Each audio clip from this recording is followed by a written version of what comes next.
सकती है निकिता जी, क्योंकि उनके डिफेंस मिनिस्टर संसद में वहां की उठकर कह दे कि सेकंड लाइन ऑफ डिफेंस मदरसे में पढ़ने वाले बच्चे हैं, जहां पर पूरा आतंकी सिस्टम एक पैरेलल लाइन पर काम करे तो वहां पर यूनिटी कैसे होगी। इसीलिए कभी करगिल युद्ध होता है, कभी भारतीय संसद पर हमला होता है, इसके बावजूद कि उसके पहले बातचीत की पहल होती है, मुंबई हमला होता है। तो ये बार बार पाकिस्तान पीठ पे छुरा घोंपता इसीलिए है क्योंकि वहां पर स्टेट पॉलिसी के तौर पर टेरर है, मदरसे हैं जहां पर बच्चों का ब्रेन वॉश किया जाता है, उन्हें आतंकी के तौर पर तैयार किया जाता है। राकेश जी, हमने देखा है हर बार कि पाकिस्तान ने हमेशा इसको एक रिलीजियस वॉर बनाने की कोशिश की है। They don't only try to attack another nation, they try to attack our religious sentiments. उनके वहां पे हमेशा से, अभी भी रिसेंटली एक स्टेटमेंट आई थी जहां पे उनके जो चीफ ऑफ आर्मी स्टाफ है उन्होंने बोला था कि उनके बच्चों को ये सिखाया जाए कि हिंदू और मुस्लिम के बीच में स्टार्क डिफरेंस क्या होता है। मतलब आप ये देखिए कि वो कितना बड़ा रेज एक हिंदुइज्म के खिलाफ कितना बड़ा रेज क्रिएट कर रहे हैं। तो वो इंसानियत और धर्म के नाम पे युद्ध कर रहे हैं। उनको दे डोंट हैव एनी हम जो कहते हैं ना, राइटियसनेस नहीं है उनके अंदर। तो और वही राइटियसनेस इंडिया के अंदर है, वही हमें उनसे बहुत ही अलग बनाती है। And we will always stand by our righteousness, we will always stand by the fact that India is not against a nation as such, but always against terrorism.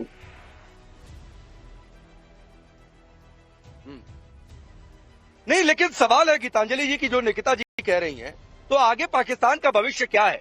क्योंकि असीम मुनीर को लेकर बहुत तरह की बातचीत है, बहुत सारे लोग वहां के मानते हैं कि जो कुछ बवाल हुआ, जो कुछ आतंकी हमला हुआ, भारत ने जिस तरीके से एक्शन लिया, उसकी जड़ में असीम मुनीर है। तो क्या अब अपनी कुर्सी को खतरे में देखकर, क्योंकि वहां पर एक आवाज उठने लगी है, क्या वहां पर तख्ता पलट करेंगे? क्या पाकिस्तान का ये आने वाले समय में बहुत जल्दी भविष्य हो सकता है? आपको लगता है ऐसा? देखिए राकेश जी, बिल्कुल सही आपने पॉइंट आउट किया कि बहुत ही अस्थिर है पाकिस्तान की खुद की आंतरिक हालत। चाहे आप पॉलिटिकल ले लें, चाहे मिलिट्री ले लें, या फिर फाइनेंशियल ले लें, तो ये बात किसी से नहीं छुपी है कि आज की डेट में कितनी अस्थिरता है पाकिस्तान में। और मानवता के खिलाफ जो ह्यूमैनिटेरियन हम कहते हैं, अगर तो जब ये बताया जा रहा है कि first second line of defence मदरसे में पढ़ने वाले बच्चे हैं, या जब एक्टिव ऑपरेशंस चल रहे हैं और नोटैंस इशू नहीं हो रहे हैं और सिविल फ्लाइट्स के पीछे छुपा जा रहा है, तो ये दर्शाता है कि किस तरीके का देश है और उस देश का फ्यूचर, ऐसे देश का फ्यूचर जो मानवता के साथ या ह्यूमैनिटेरियन एक कोई भी एस्पेक्ट रखता ही नहीं है, तो उसके लिए क्या फ्यूचर होगा ये सब दिख रहा है। और बहुत ही जल्दी ये तख्ता पलट होने वाला है। हिस्ट्री में भी ये रहा है कि हर एक कॉन्फ्लिक्ट के बाद या पहले ऐसा ही पाकिस्तान में हुआ है। ठीक है, लेकिन पवार मैडम, एक सवाल है कि जब देश आजाद हुआ, जब दो देश बने, हिंदुस्तान पाकिस्तान अलग अलग हुए, उसके बाद से पाकिस्तान में एक रेडिकल सोच है, एक रेडिकल एग्रेशन है। इसीलिए वो शुरुआत में 47-48 में आप देखिए कश्मीर पर कब्जा करने की वो कोशिश करता है। फिर जब भारत चीन का युद्ध होता है, उसके बाद लगता है कि शायद हिंदुस्तान कमजोर हो गया होगा, तो ऑपरेशन जिब्राल्टर वो लॉन्च करता है। इसके बाद से बांग्लादेश में जिस तरीके से बवाल होता है, भारत एक स्टैंड लेता है कि हम मुक्ति वाहिनी को समर्थन देंगे। उसके बाद वो जिस तरीके से हिंदुस्तान पर अटैक करता है, इसके बाद से अलग अलग दौर में जब भी हिंदुस्तान ने पहल की, चाहे मैं आगरा समिट की बातचीत करूं या अटल बिहारी वाजपेयी जब प्रधानमंत्री थे, तब मैं उनकी कोशिशों की बातचीत करूं कि चलो ठीक है, सब कुछ पटरी पर है, बातचीत रहे और शांति रहे, तब पाकिस्तान ने धोखा दिया है। तो इतिहास है 47 से लेकर 2025 तक। राकेश जी, इससे ना दो चीजें सामने आती है। पहली चीज कि कैसे पाकिस्तान चाहता ही नहीं है कि हम दोनों देशों में अमन और शांति को प्रोत्साहन दें। सबसे पहली चीज है, वो चाहते नहीं है, बिकॉज उनका एम ये नहीं है कि शांति हो जाए, उनका एम है जम्मू कश्मीर को हासिल करना। तो कैसे चुप बैठेंगे जब तक कश्मीर को हासिल नहीं करेंगे? ये सिर्फ उनकी एक टैक्टिक्स थी सीज फायर वाला, मेरे हिसाब से, कि इतना जो कॉन्स्टेंटली उनपे बम्बार्डमेंट हो रहा था, जो अटैक हो रहा था, we were also taking offensive stand. हम लोग भी डिफेंसिव नहीं थे, हम लोग भी ऑफेंसिव हो गए थे। हर एक्शन का जवाब हम ऑफेंसिव रिएक्शन के साथ उनको दे रहे थे। तो उसके साथ वो भी उनको लगा था कि ये एक ब्रेक हो सकता है एंड हम ये सीज फायर की बात करके थोड़ा टाइम बाय कर लेते हैं। बट अगर आपने जितने भी आपने पीछे के एग्जाम्पल्स दिए उससे ये पता चलता है कि हम कितने सालों से, लगभग 35 साल हो गए ऑलमोस्ट, जब से हम शांति वार्तालाप करना चाहते हैं। आप देखिए 35 साल से उन्होंने हमारी एक भी कोशिश को कामयाब नहीं होने दिया है, चाहे उन पे ग्लोबल प्रेशर हो या नहीं हो।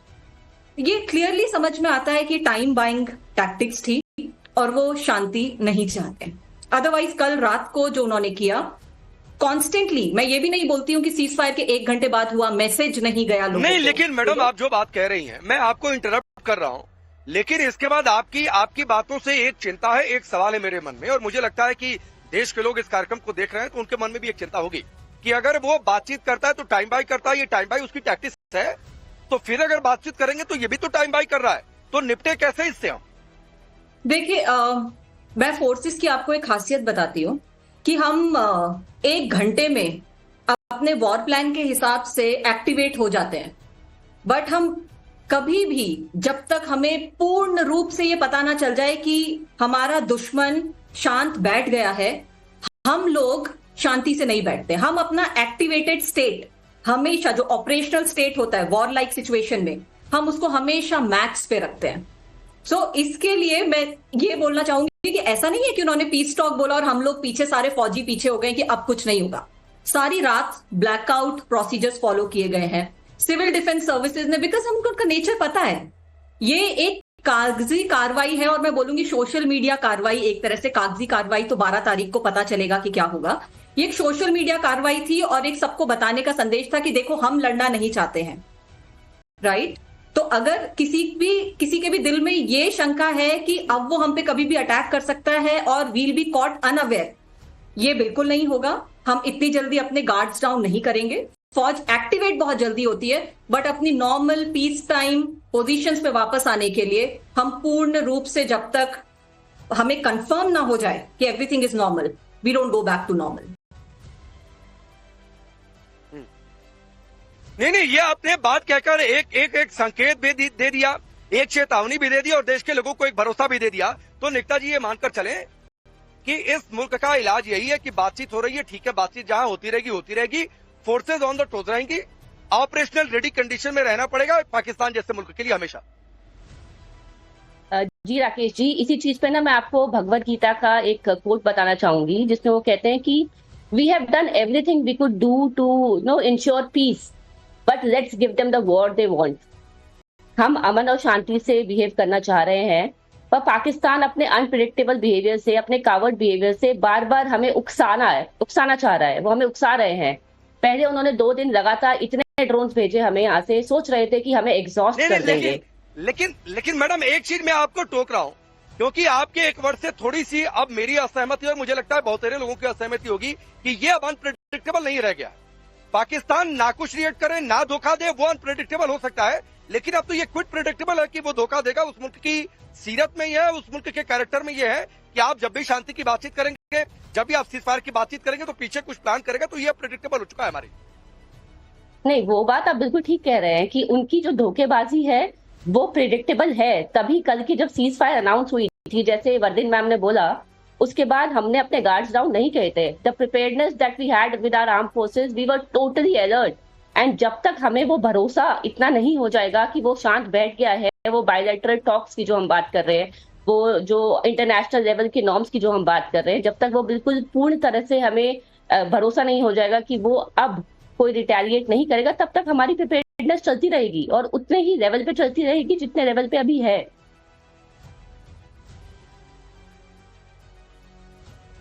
तो गीतांजलि जी, इसका मतलब एक है बहुत साफ, जो बातें बर्लिन मैम ने कही, जो निकिता जी ने कही, कि एक बात तो बहुत क्लियर है कि जो हमने अभी अपनी कॉम्बैट पावर दिखाई है, जो कंपेटिबिलिटी दिखाई है, जो पावर दिखाई है कि तुम्हारा हर शहर, तुम्हारे हर डिफेंस सिस्टम हमारे टारगेट पर है और जिस दिन चाहेंगे नस्तनाबूद कर देंगे। तो ये कैपेबिलिटी और ये लगातार उनको मॉनिटर करते रहना पड़ेगा, क्योंकि ये मुल्क कब धोखा देगा, कब पलट कर पीछे से आएगा, ये कोई नहीं जानता है। और जैसे आए इसको डबल टाइम हम इसको रिपे करें।